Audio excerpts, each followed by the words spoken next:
I am so excited to be here today. I get to talk about Lens Baby. It's my favorite thing. Well, it's one of my favorite things. I got a lot of things that are favorite. And today we're talking about the journey of Lens Baby. We're talking about some of the hidden things, the things that went into the origination of Lens Baby. You know, I brought the original Lens Baby, the idea for the flexible hose. I'll get into that. Hopefully that's not a spoiler. And from there, it became a collaboration. It became a collaboration with you, because that one innovation, I got feedback saying, hey, we want something new. And so, or something better, or something worse, or something different. And that was the biggest theme that was from the very beginning. People wanted something different than what they could do with their regular camera lenses, and Lens Baby gave it to you. And you're here, so you must have liked something about it, or you're curious about it, but welcome. I'm excited to talk to you about this, and so let's just dig right in. In 1998, I went to a workshop at Santa Fe Workshops, and it was a great workshop. I was documenting. I was a photojournalist, so I decided I was going to do this documentary project on this fly fishing school outside of Santa Fe, and I love fly fishing anyhow, so it was a good excuse to get out on a river. But one of the days, I rented or borrowed a tilt shift lens from the library there at Santa Fe Workshops. Amazing school, amazing project. I can't wait until they open back up for us to go down in real life. But one of the things they have there is a library, and they just let you use these tools. And I took this 45mm tilt shift lens, put it on my film camera, we were all shooting film then, and went out into the river, put it on a tripod, shot it at 1 second. Now, I know I stacked the deck against me to be frustrated, but I was super frustrated with this lens because it only tilted a little bit. I mean, it tilted a normal amount for a regular tilt shift lens, but it didn't have a real strong effect, and I could not find where my slice was. It had numbers and dials and like scales. Like, I don't want to look at a scale when I'm out in the field photographing. So for me, I came away with a huge amount of frustration from that. And that was my first kind of seed of what ended up being Lens Baby. I mean, there's lots of frustrations that went into this, and solving those frustrations was a big key to that. But combine that experience with sharing a studio with about a dozen photographers, 2 of which were doing things that me as a photojournalist, I'd never even considered. One, Krista was shooting with a Diana camera, and I didn't know what that was. I didn't have an art background. I was a photojournalist, and I was going to make pictures that were corner to corner sharp, and I was going to try and be as invisible to the viewer as possible, where they looked at that and said, how did someone take this picture? I feel like I'm actually there. So that was my goal. And so I'm sharing the studio with a dozen photographers. Krista's shooting with a Diana camera, and Frank is shooting with a 55mm macro lens, and he screwed on this video converter to the front. And okay, the images that both of them were making were unbelievable. Krista's in particular, in a show, like she printed a bunch of 16x20s and hung them on the wall of the studio, and I just walked up to these images where technically all of the things that I strived for as a photographer, she had not done none of them. I mean, the composition was great, but everything else, like, I didn't even know what this was. It was cross-processed, had no idea what that was, which was, you know, I'm not even going to explain it. But it was crazy. The colors were all whacked, the focus was off, and for me, looking at those images, they inspired me to say, hey, what's going on here? What am I trying to convey? And am I missing out on something? Are my perfect lenses taking out some of the energy and the emotion that I can see in Krista's? And then in Frank's, he was shooting this fisheye converter on the front of his macro lens, and he was shooting portraits with it where he was getting, you know, 1 inch, 2 inches away from them, and they were crazy. They weren't the most flattering things, but they were more flattering than I would think for a fisheye lens. It was weird. It was crazy. But for me, that ended up planting a seed of saying, okay, what could I do? I was a working professional. I was shooting film. I wasn't really looking to experiment a whole lot. But a couple years later, when I broke everything that I stood for in terms of being a purist, and I had just, I think 2 days before, maybe a week before, at a wedding, somebody had come up to me with their little point and shoot digital camera, and this was in 2000, and said, "Are you going to go digital?" I'm like, "Nah, that doesn't really apply to me. I'm going to, I'll shoot film for the rest of my career." A week later, I put a Canon D30 on hold or on order at Pro Photo Supply here in Portland, and that was totally counter to what I had been thinking. But technology changed, and it wasn't just a wallet-sized photo that you could make with these as in terms of prints. It was a 5x7, and not too many of my clients ordered bigger than 5x7. So off I went into digital. I get this camera on a Thursday, I think, and on a Friday I flew to New York City. I went with one camera and one lens. I went with a 28mm f1.8 Canon lens. Loved that lens on my film cameras. I got to New York City. It was the most frustrating thing of my life that it was a 1.6 crop and I now had a 45mm. I couldn't photograph the way I saw because 28mm was a really important focal length for me, and it was the only lens I brought. So I pulled back on that experience and that respect for what Frank had done with his amazing portraits and that curiosity. And now when I took a picture, it wasn't $1 every picture. And I went into the camera stores around Times Square and found one of these similar lenses to him, to the one Frank had. He had one of a kind. I've never seen it. I've gone looking for it for years. And this is a 0.42x converter. I got a black one. I couldn't find it, so this is essentially the same thing. And I screwed it on the front of that 28mm lens. And it was just like, it was $90. I was in New York. I wanted to shoot wide, and I couldn't. And Frank had done this thing. So he had planted this seed. I had wanted some special effects, but hadn't really taken risks in the past. I put this on my 28mm lens and stopped it down to f11, and I got pretty good shots. It was like a 16mm equivalent fisheye. It had lots of bending lines, and when I stopped it down to f11 or f16, maybe even f22, it was pretty sharp corner to corner. The center was always sharp. And so I said, well, I'll play with this for a little bit. You know what happened is I took this crazy lens, and at one point I tested it wide open, and I always do that. Maybe I learned it from this, that I tested it wide open even though I liked it stopped down, sort of. It was kind of a good lens, or kind of a not terrible lens. And I did test it wide open, and I said, well, that's pretty cool. The edges were out of focus. The lines, of course, were still bendy, and the center was sharp. So let me show you a few pictures here. So what I found with this was it allowed me to bring emotion and energy into my photos in the similar way to the way Krista had with that Diana camera. And that energy and that emotion wasn't necessarily present when I shot with a normal lens. And so it opened my eyes to say, hey, I can have a style that's not just about capturing the moment. It's not just about being a fly on the wall. It's not just about being invisible. And looking through a different lens gave me that.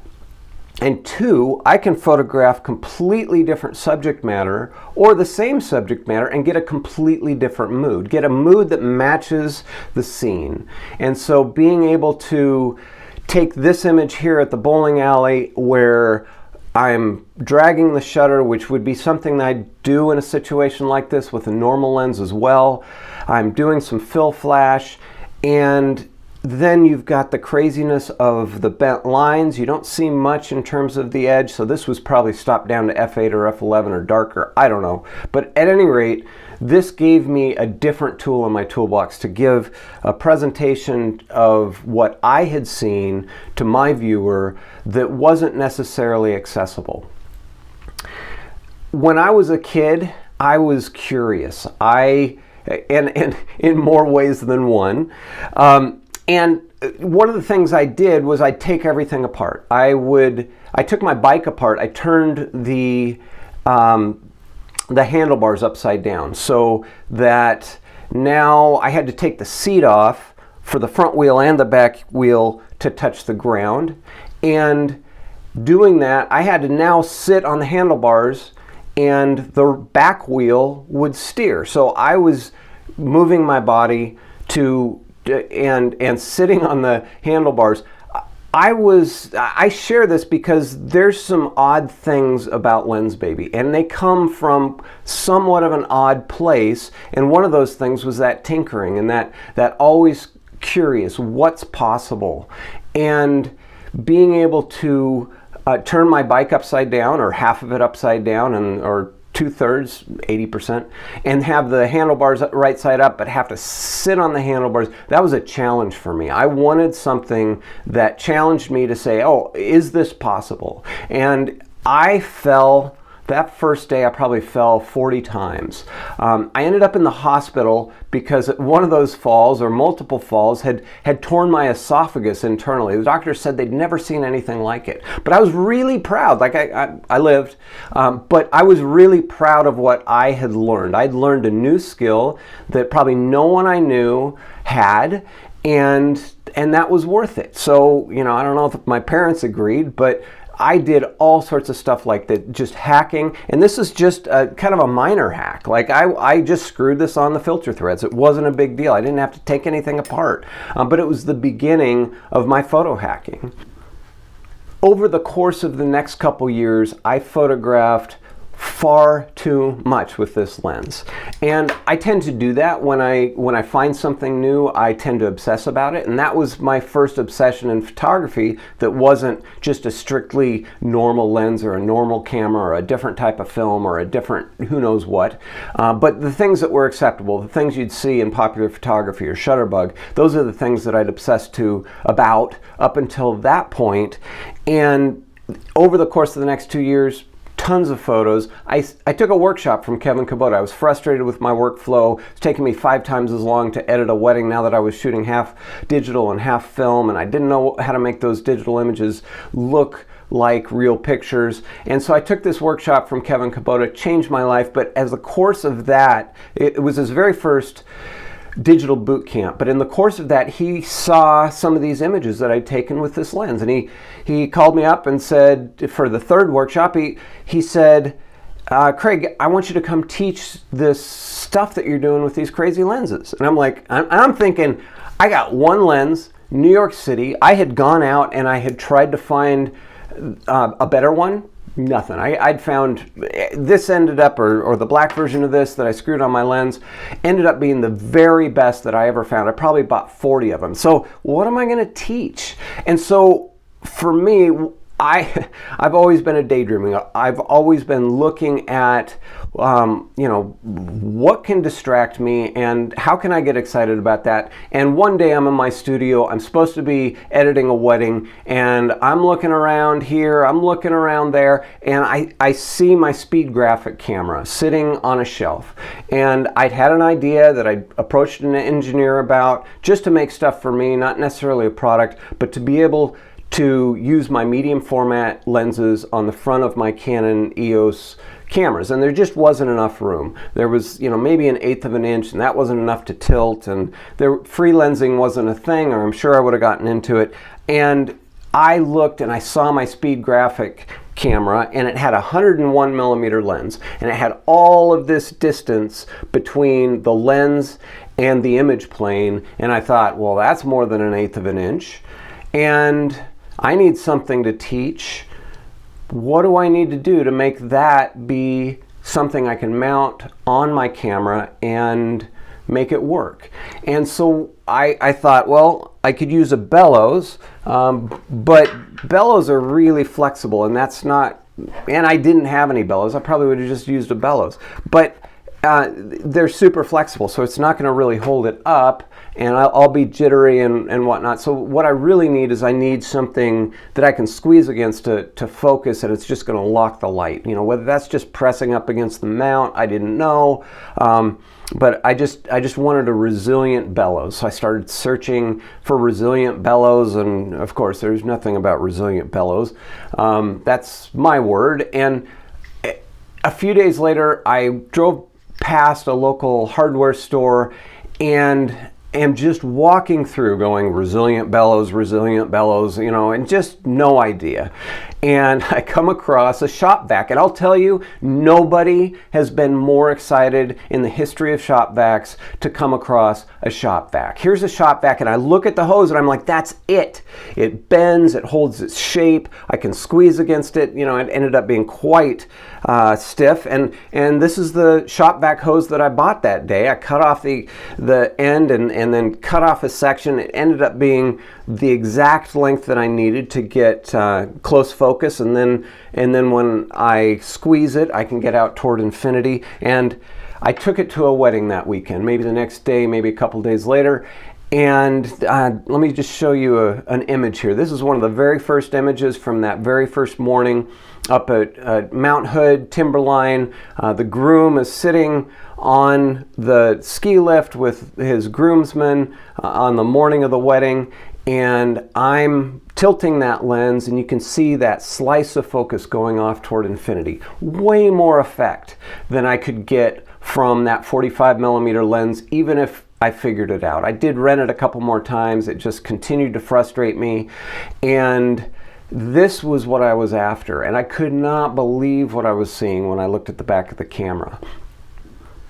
I look back at me as a kid and remember the curiosity that I approached life with, and it was not the same curiosity that the other kids approached life with. My friends would be playing basketball. I'd be staring at the rim, looking at the net, saying, you know, who thought of this way, this curlicue way to make the wires that would hold the net on? I was way more interested in that than getting good at my free throws or anything in basketball. And that curiosity has followed me, and that's what really led to the putting things together and the analysis of that rim as a kid, and 100,000 other things gave me the analytical kind of, I don't know, it's not really chops, but it is a background in just looking at things and saying, okay, how can that be different? And how can these things go together? And how does that fit with this?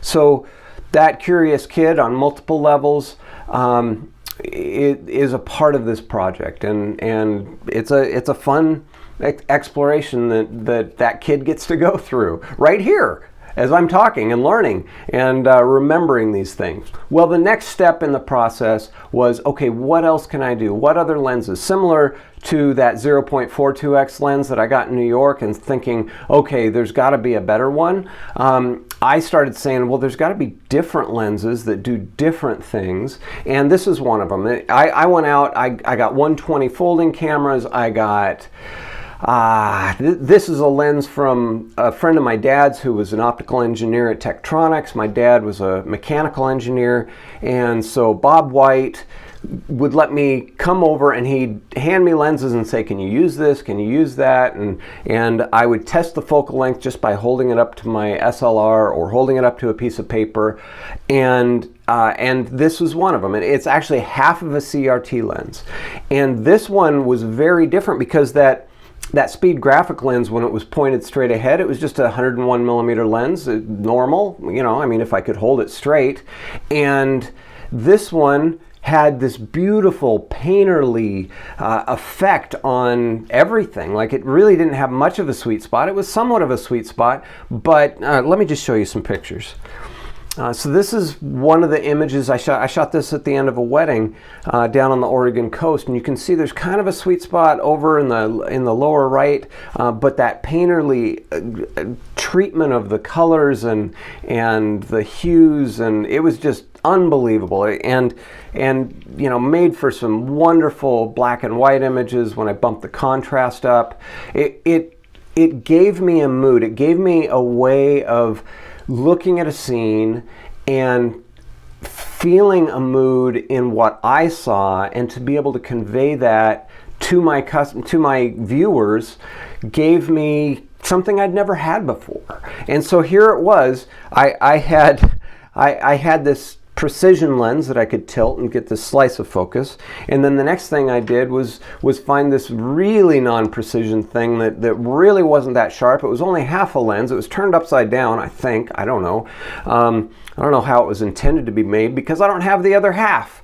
But regardless, this was something exciting, and you can see here in this third image the playfulness, the sense of just emotion and connection that lens was able to create on the front of my DSLR was super exciting and super unique for me. I was able to give my clients images that were just so different than the other photographers had in the local community and you know, anywhere actually, the whole world. I had a unique lens nobody else had. I had something that could be done, and that's really the way, that ability to do something that nobody else can. I thought that's my edge. That's where I'm headed as a photographer. I'll always be able to stay ahead of what's going on, and have that unique style. But you know, it wasn't much of my images that were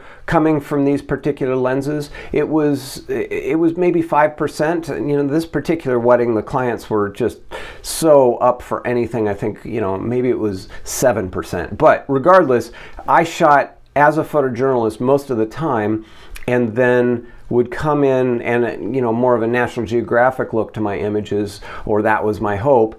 And then I would pull those lenses out when I'd gotten all of those safe images and I wanted to play. And those were the images, more often than not, that my clients really connected with.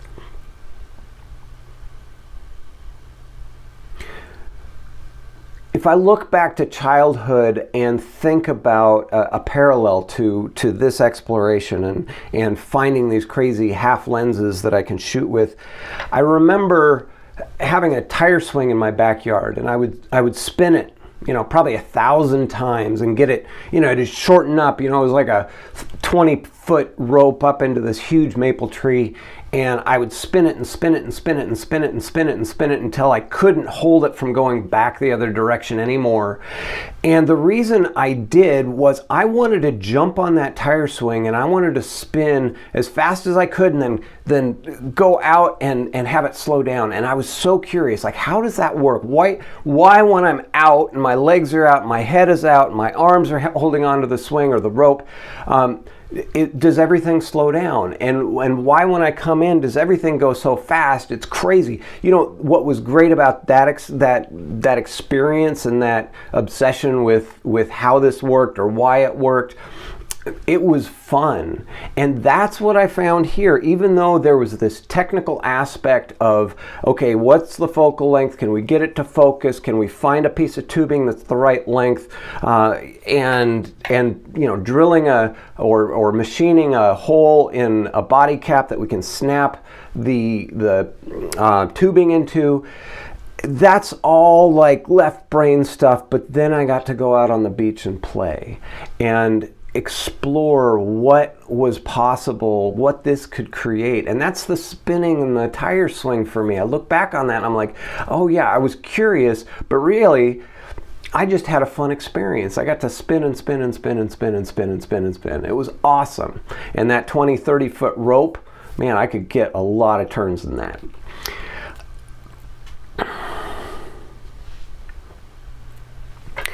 So the next step after I've got two of these things is to figure out, okay, what do I do with with these that can be interesting, that I can go back to Kevin Kubota. He asked me to teach at a workshop. I didn't have anything to teach. I came up with the Lens Baby with that speed graphic lens. Now I've got another lens. I've got 2 lenses.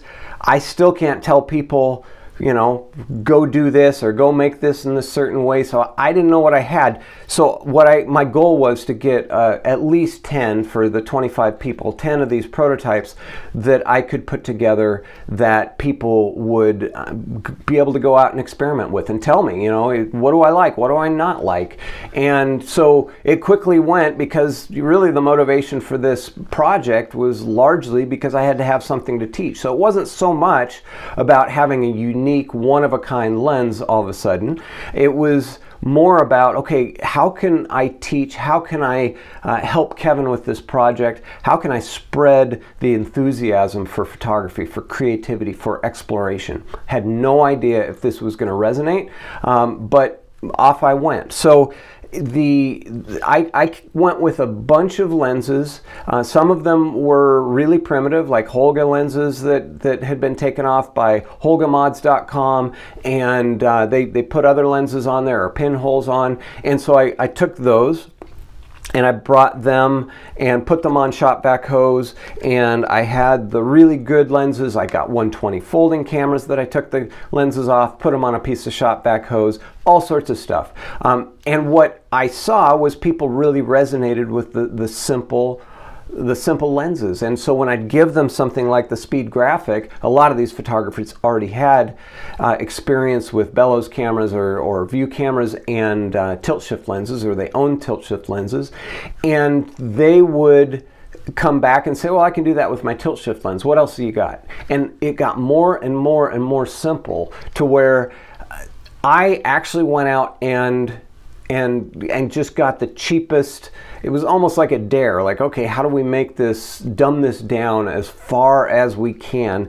And I went out and got eye loops off of eBay from India for, $20 for a dozen of them, and they'd be all different focal lengths, but it was just a magnifying glass essentially, and a bad magnifying glass at that. But I'd put an f5.6 sized what is this? It's a aperture, but like a little piece of plastic that I'd glue in the back, and that would stop it down, and it would give a nice, decent sized sweet spot. And I sent that out with people, and oh my gosh, the people that didn't like the speed graphic lens, which of course you couldn't source those, and if you made it from scratch, we'd be talking hundreds of dollars, maybe thousands. And to be able to give them a magnifying glass and have them come back and say, this is what I'm after. I can't do this with my regular camera lens. This image here is from Red Square in Russia, and I was able to take this right after. It's actually the very lens I'm holding. I was able to take this image like the week after I built this, and this is when I decided, okay, this is what the lens is going to be. These are the specs for the Lens Baby that I'm coming out with. Because I had come back from one of those workshops with Kevin, and my soon-to-be business partner, Sam Pardue, who was doing marketing for my photography business, had asked me about Lens Baby. I brought it up. He'd say, well, what is it? I showed it to him. He didn't take that too seriously because, it didn't look like much. But he said, do you have anybody to call? So he called the photographers and that had been using the lens, got a hold of 7 or 8 of them. All of them had the same feedback. I can't do this with anything else I have. I feel like it's reignited my enthusiasm and my joy for photography. And that's all he had to hear. He said, I'm in.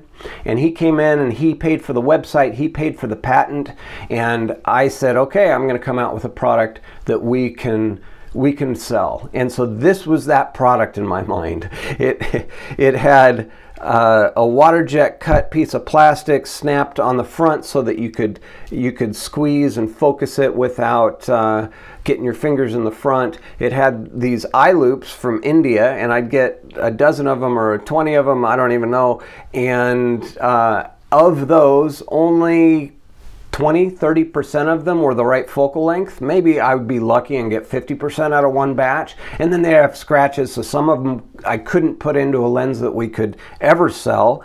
And so like this was not a repeatable model. I had a friend of mine, Bob, who was cutting holes in the body caps, but I decided after this trip to Russia that we're going to sell this. This is going to be the end product.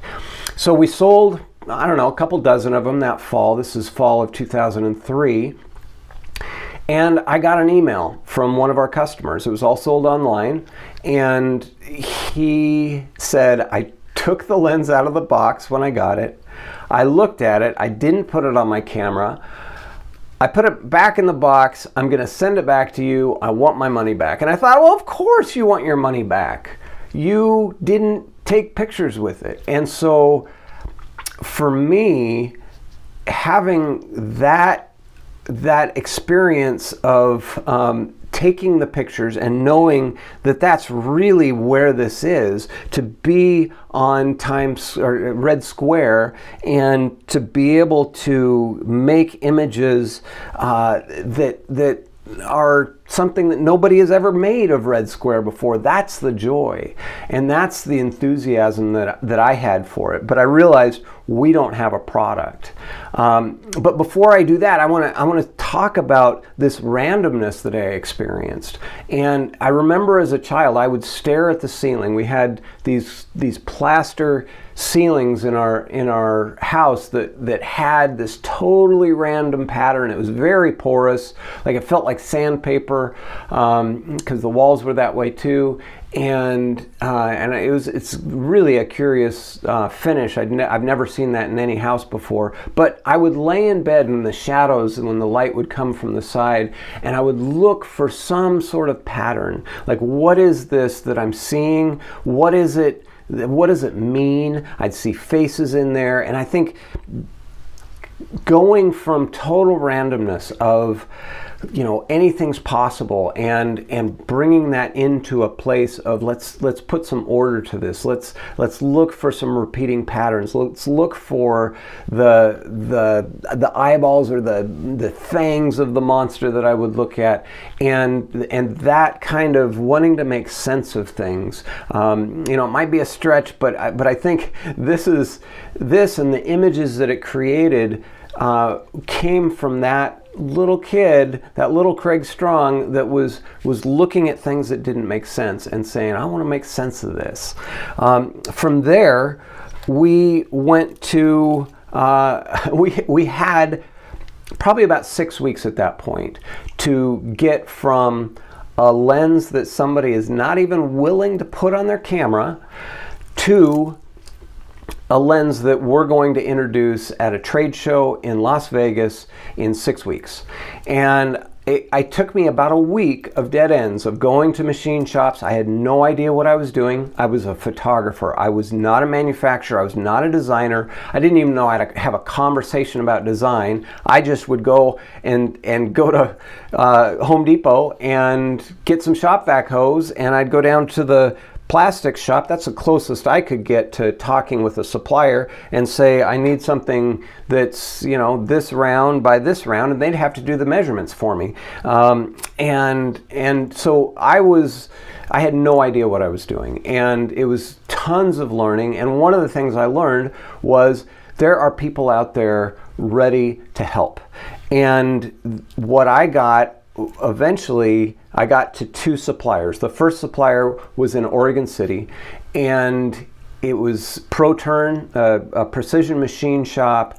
And I came in, I think all I wanted was a front lens cap. And I thought, oh, it'd be cool to make that in metal. That would make somebody actually put it on their camera. I don't know why I was thinking that. But the approaching Steve, who was the owner of a machine shop that wasn't very busy at that moment, and he was motivated. He wanted a new client, and so he actually took my idea and he said, "Well, okay, yeah, I can figure out a lens cap, but what if it screwed on to something that was metal that I also made?" I'm like, "Oh, that'd be cool."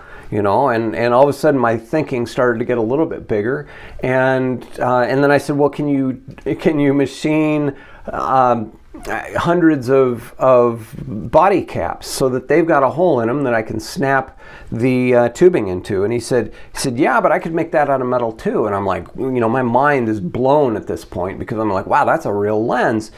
And Steve actually took this project, and in 5 weeks from the time I sat down with him, he had designed, anodized, laser marked, and had delivered to me in time for the show all of the parts for our first order.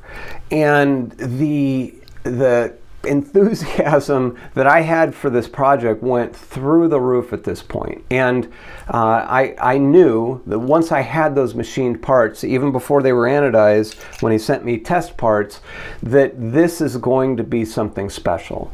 And because it was a real lens, people would put it on their $4,000, $8,000 DSLR. They were expensive back then.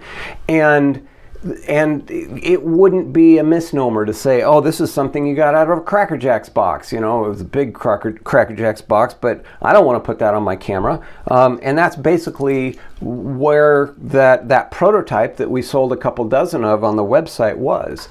And from there, the other supplier I found came out of a problem I had. We had an f5.6 aperture, largely because I wanted to drop the aperture into the metal cup, or it was a plastic cup with the original lens baby, and then put the glass on top of it, and then put a retaining ring so that if it falls apart, it falls out. Nothing ever goes into a camera if a lens baby falls apart. And so, because we didn't want to ruin people's cameras, if the lens gets broken or falls apart, then we just replace it, no big deal. So that was my reasoning, but that also meant it did not have interchangeable apertures.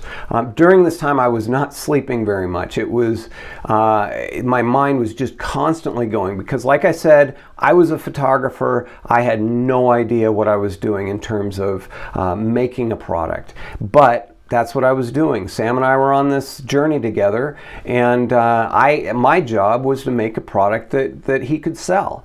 And in the middle of the night, 3:30 in the morning, I wake up and I'm like, what if we stop it down from the front? And I went online, I'm like, you know, looking for old lenses and seeing where the apertures were. I didn't find anything. I had no idea whether this would work or not, but it's 3:30 in the morning, it's dark. So I had to wait until the morning, and this is an image here of my daughter once the sun came up, or, you know, it was Portland, so the sun made things brighter, and she came out and she was my test subject. And sure enough, not only did the f5.6 aperture that I was going to put from behind, that I taped in on the front, not only did it work, but it looked a little bit better, and it was a little sharper image, and the sweet spot had a little better fall off to the rest of the image. And so I took that image, and then I took the aperture out altogether and just put a little tape around the edge of the lens, and it was an f2.5 lens at that point, and I took this image of my son Will, and I said, oh, this is it. Because now we have a variable effect. We're not just stuck dark. None of our cameras at that point had variable, or had a EVF or the ability to see your image digitally. So you were looking through an f5.6 lens and trying to squeeze to focus, which was already a pain, and it just wasn't going to work. So, I mean, it was going to work, and all my beta testers loved it, but this was one more option, and I'm all about options, and this was something at 3:30 in the morning came upon me. By the next morning, I was like, yes, we're doing this. And I now am 11 days away from WPPI, and we had to figure out, okay, what's going to happen between now and then that I can actually figure out how to do this. The key to that was we already had the apertures being made, the metal apertures being made here in Portland, and I was able to just go to him and say, okay, we want a whole bunch more because we had f2.8 to f8, but we want them made out of plastic. And that same manufacturer just shifted and made them out of plastic, and we were able to do that. But then how do you keep them in? And so I had to brainstorm this, ended up with a square, big fat square O-ring, and the apertures would fall out when sometimes on accident, but the O-ring, once you put it in properly, it was nice and secure, and so that was our solution. So 11 days later, we end up at the trade show, and off we go.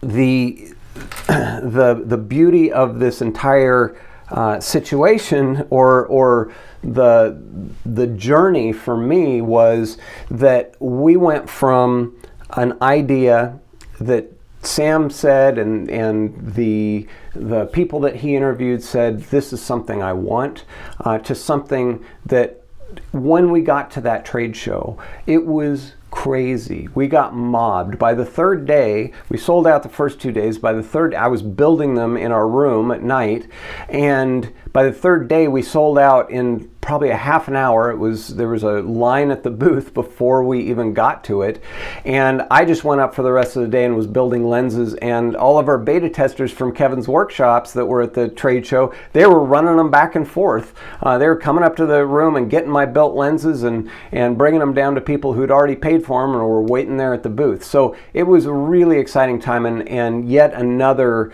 one of those moments that I'm like, oh, hey, this is actually going to be something great. And this is an image that we took on the trade show floor of Sam and B. Dyer and myself. Peggy Dyer was one of the early beta testers, and she brought her mom along. She didn't have anything to do. She spent the entire time in our booth, and we loved her. Couldn't have done it without her. So many stories like that came from these early days of Lens Baby.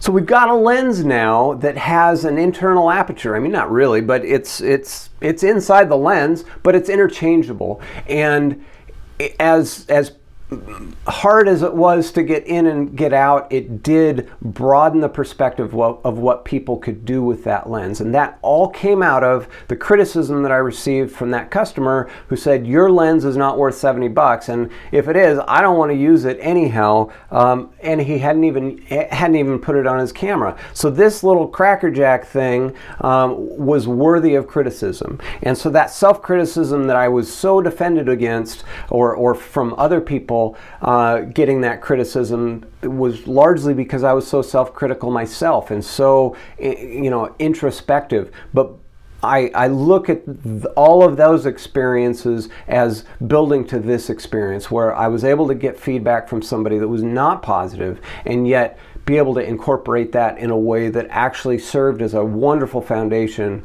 for where Lens Baby went next. And from there, over the course of the next year, we actually, within 2 weeks of that trade show, sold out of all of our inventory, and we expected that our inventory would last a year.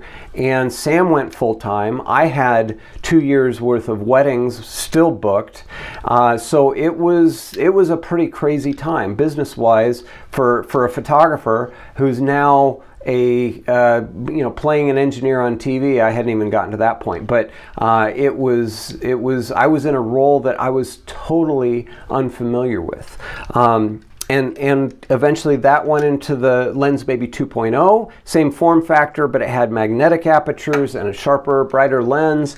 And then we took that sharper, brighter lens and aperture system into the 3G. This is a prototype. It's one of the early ones. We have an engineer who loves to see clear parts, so he can see exactly what's going on. So I'm glad that Bill loved that, and that we ended up with a mostly clear prototype here.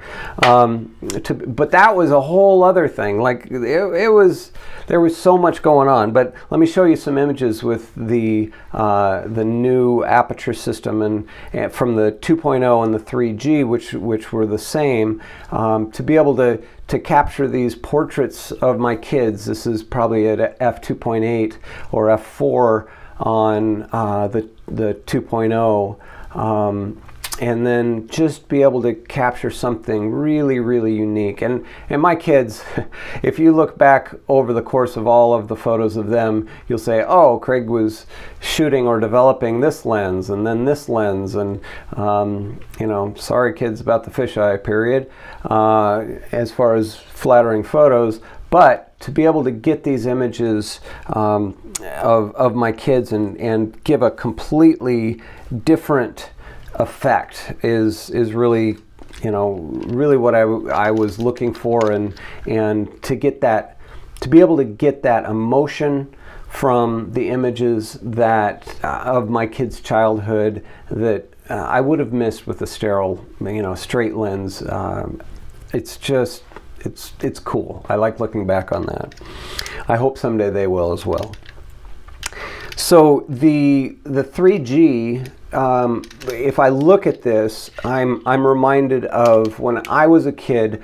I lived in the woods, and I would make live traps to see if I could outsmart the animals in the woods.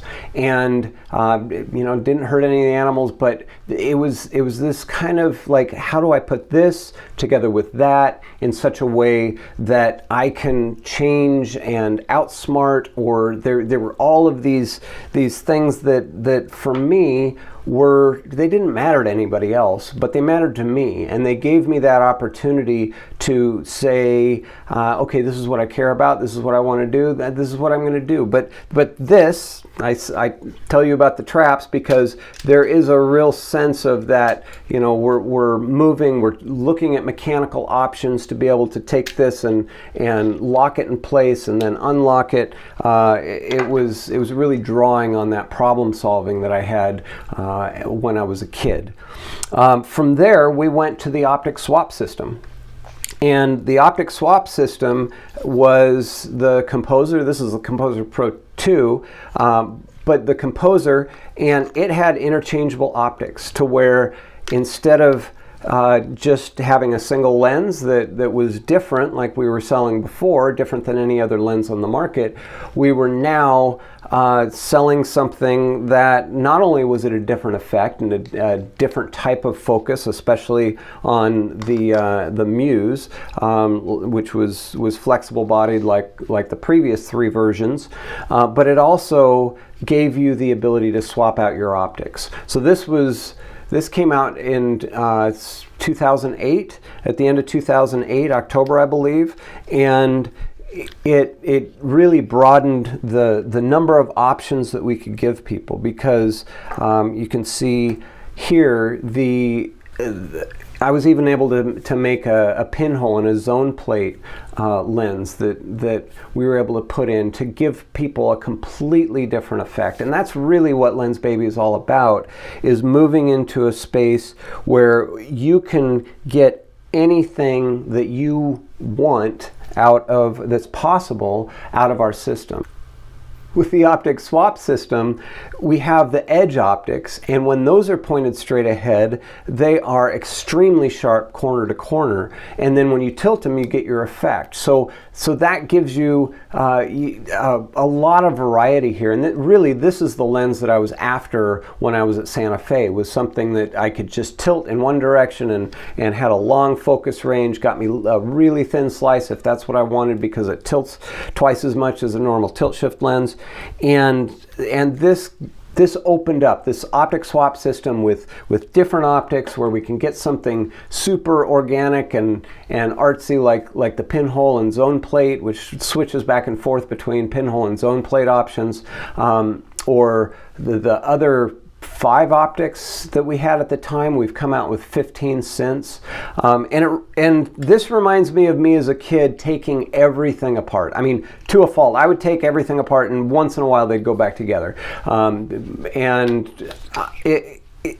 giving our users the ability to do that without breaking it, because I broke most things as a kid, is really close to my heart. So I think this came out of who I was as a kid and as a person, and you can see that all those options and that ability to modify what you've got gives you more options, and that's what I'm all about, and it drives my business partners and our team crazy, because I'm always like, no, we got to add this and we got to add that and we got to add that. And these days I listen to them when they say, nah, that's not going to work, or that's too expensive, because I've got a little more business sense than I used to. But the journey that I've gone on has been really influenced by that little Craig who was seeing something and saying, how does that work?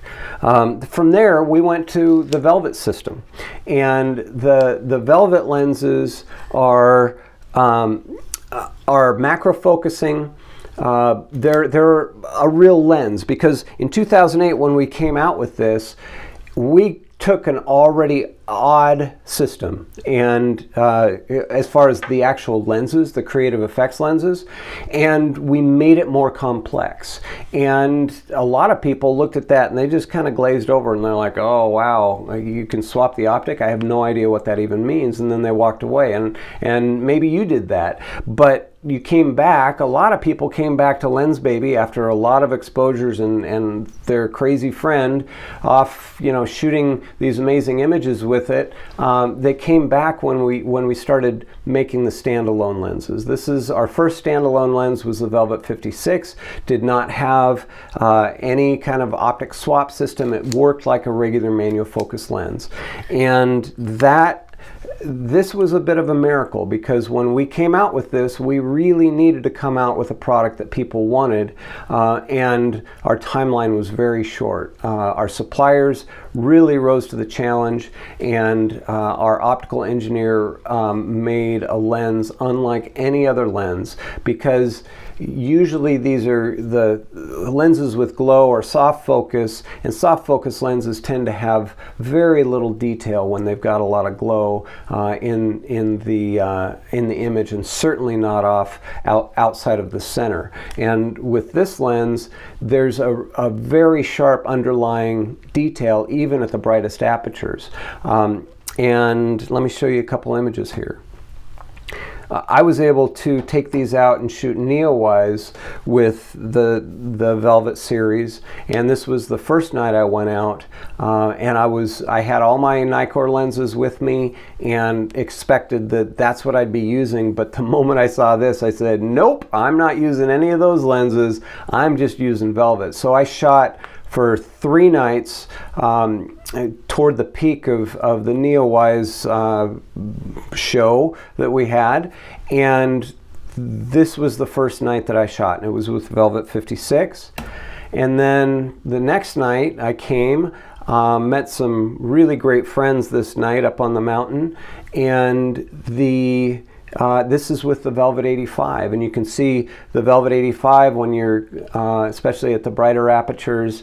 This is, I think, f2.8. It has a bit of a sweet spot, and the corners go a little bit blurry, with focus that's not great, and that underlying detail is mainly in the center. But the emotion and the mood to this image is something that really it sings for me. And again, I was like, nope, this is all I'm shooting stars with from now on. And then the third night, I went out and photographed with the Velvet 28, and getting this. With this particular lens, this is wide open at f2.2 essentially, because we have a plus sign, because we didn't think anyone would want anything that glowy. We wanted people to know this is over the top, but it wasn't over the top for me in this situation, to where the detail underneath that glow, even though you see those big halos around the bright stars, that the detail underneath the glow and even off in the corners really sharp. So this really is my favorite Velvet, and these lenses are, for me, an example from my childhood of having an engineer for a father who had a woodworking shop. He would fix my toys with aluminum parts that he would do on the mill at work, and they were amazing. I remember being totally enthralled with this aluminum piece that he had fixed one of my things with, and like I didn't even care about the thing that much other than the fact that it worked now, but here's this beautiful aluminum hook that he put on there that fit my finger perfectly. It was way better than the plastic one that had been on it from the manufacturer, and it was exciting. And so for me, having appreciated that fine craftsmanship prepared me to say, okay, we can give people a product, and this has been our goal ever since, a product that you hold in your hand that says, hey, this is a work of art. And so that experience from my childhood really affected that. And from there, we're pretty much just talking about exploration. Like Lens Baby, I love my job in that I get to play with the craziest stuff. Like I went in looking for what we're going to do here, and I don't know why we have this, but it seemed like a good idea at the time, I'm sure, and maybe I can cut strips of this and put it into Omni, or I don't know what, maybe it'll be its own product, but it's pretty cool. I get to do that, and I don't know what you see, but I don't know, tell me, do you want it? And then we've got I feel like my job is one of the best jobs on the planet, to where I get to just say, okay, what do I do here? What's the, and Omni gives us a huge outlet for that. And I don't know what's next. This is doing that, and these are doing this, and I get to do that, and I don't know what that is, but yeah, like this is it. Like if I can step away and feed that daydreaming Craig from grade school or from before, like and